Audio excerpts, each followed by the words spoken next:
Hi folks, and welcome to Schick Happens. Most of my subscribers know that this channel is completely based on humor. I like seeing the lighter side of things. 80% of what I publish on this channel is just humor. That's all it is. I just want to make people laugh.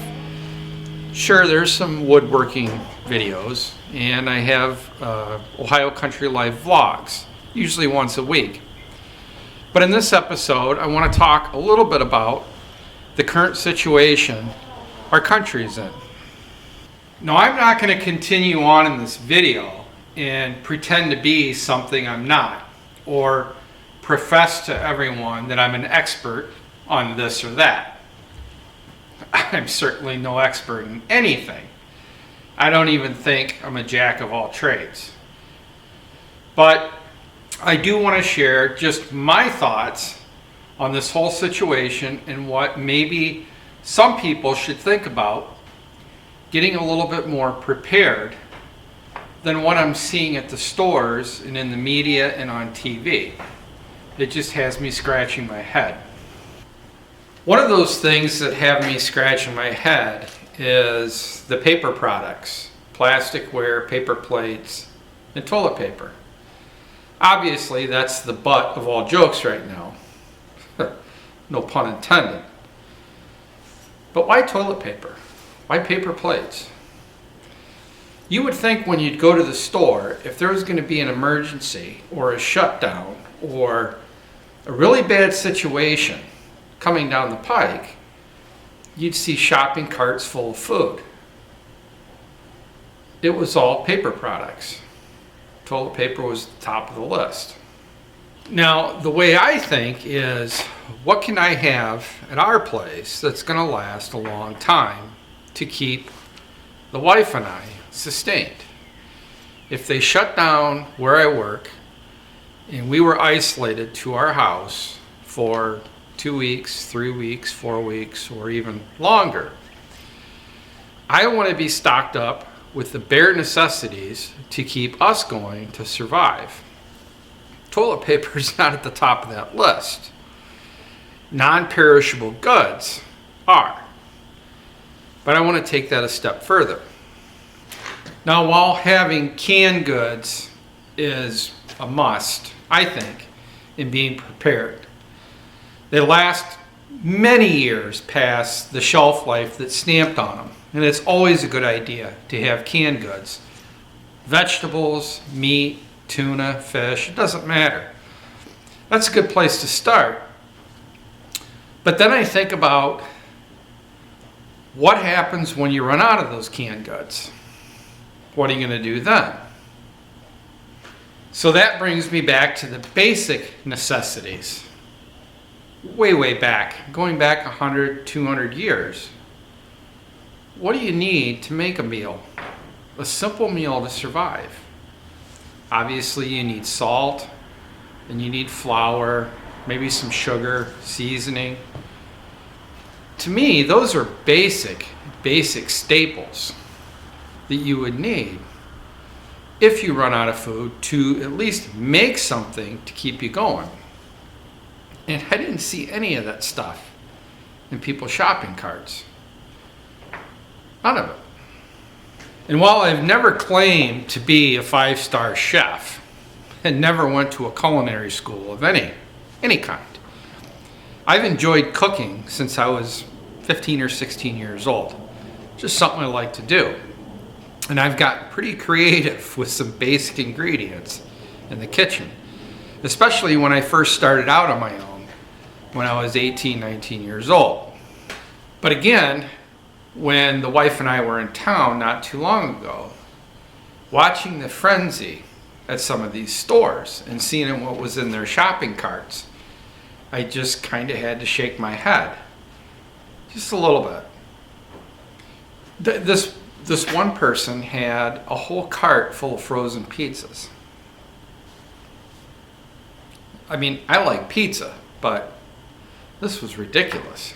And my wife said that she's seen another shopper that had a whole shopping cart full of nothing but those little peeps.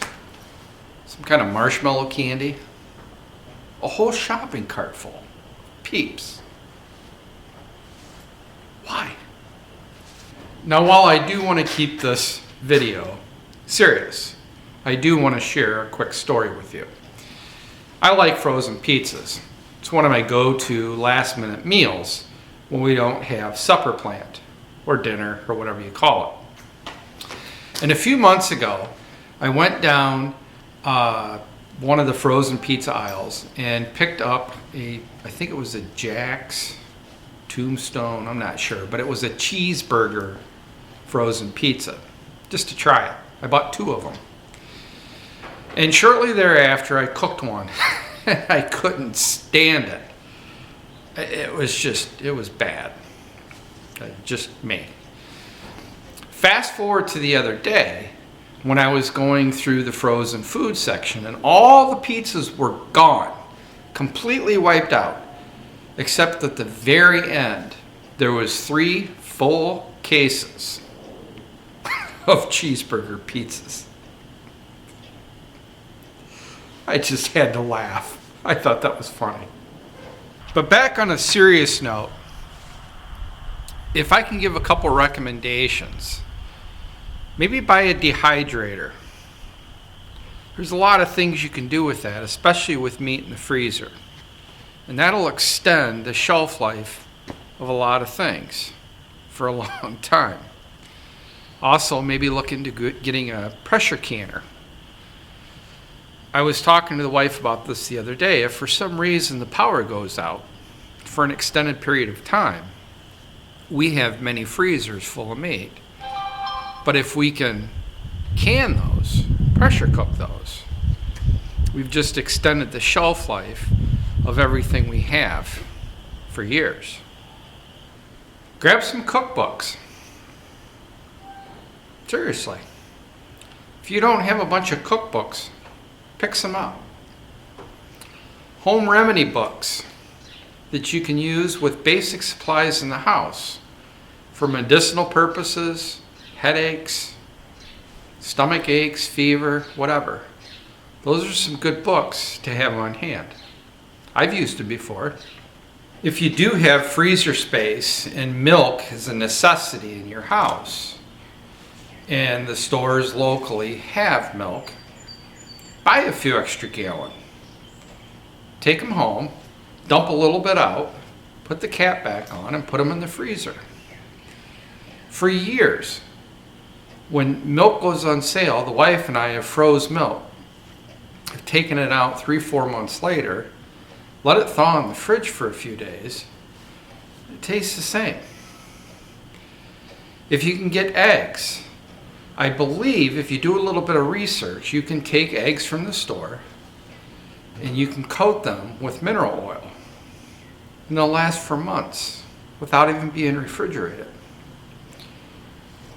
Just think a little bit. Instead of all this panic buying, take a step back and realize what you absolutely have to have instead of what you think you might need. If the local stores that you're at or wherever you go to shop are 80% cleared out in canned goods, and the stuff that's left on the shelf, you're turning your nose up just like everybody else, I still wouldn't be opposed to picking a few of those cans up. I go back to an episode of Survivor Man, Les Stroud, when he said, after you don't eat for a couple of days, you would be surprised of what tastes good. So just keep that in the back of your mind. Now, I'm not a doomsday prepper. I'm not putting my tinfoil hat on. I'm just looking at this from a outside of the box perspective. And the whole point with Lori and I being prepared is we don't want to leave the house during this situation. I just don't want to be around a bunch of people. I don't anyway. But if we can confine ourselves to our homestead and our property and limit our travels amongst people, that's what we want to do. But what I'm saying is, Don't freak out about this. Keep calm. Do a little bit of research. And look at the basics. Look at the basic things. The basic supplies to cook, your basic cleaning supplies, have an alternative for cleaning methods, and you'll be fine. You just need to take a calm approach to this whole situation. And I don't have a crystal ball. This might all blow over in a week and we'll be fine. But what if it don't? What if this just continues to escalate week after week after week after week? So all I ask is just think about things and think about the basic necessities. And I'm not talking about toilet paper, just the basic necessities. And you'll be fine. I really do think if you keep your cool, use that gray matter between your ears, do a little bit of research, you'll realize these are the important things I need to stock up on. Maybe too, if your entire household is electric, maybe go to the camping section at a big box store and pick up some of them little green propane tanks. Maybe get a 4-pack of them or an 8-pack of them with a real cheap little cooking top. That way, at least, if the power does go out for any reason, you can at least heat some food or boil some water.